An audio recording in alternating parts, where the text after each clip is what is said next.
Highway engineering मध्ये आपण जेव्हा नॅशनल हायवे किंवा स्टेट हायवे किंवा कुठले हायवे डिझाईन करतो त्याच्याकरता कुठले डिझाईन मॅन्युअल्स वापरतात? सर मॉर्थ वापरतो आपण. मॉर्थ म्हणजे काय? Ministry of road transport and highway development. Very good. तर ते जे आहेत की त्याच्याकरता ते कन्स्ट्रक्शन स्पेसिफिकेशन्स आहेत. हो. येलो कलरचं बुक आहे. हो. तर आता तुम्ही तुमच्या पीडब्ल्यूडी मध्ये जे वर्क्स करत आहात तर त्याच्यामध्ये तुम्ही म्हटले की तुम्ही इन्स्पेक्शन करता. हो. तर नेमकं इन्स्पेक्शन मध्ये काय काय पॉइंट्स बघता तुम्ही?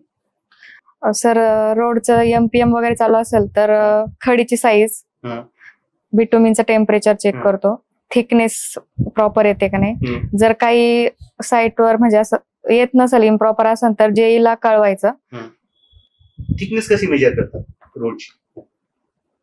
आता सपोज बिटुमेन आहे ना, बिटुमेनची लेअर जी आहे की आता त्याच्यामध्ये बिटुमेनची लेअर किती एमएम ची लागतात, किती एमएम थिकनेसची लागतात किंवा किती सेंटीमीटर थिकनेसची लागतात?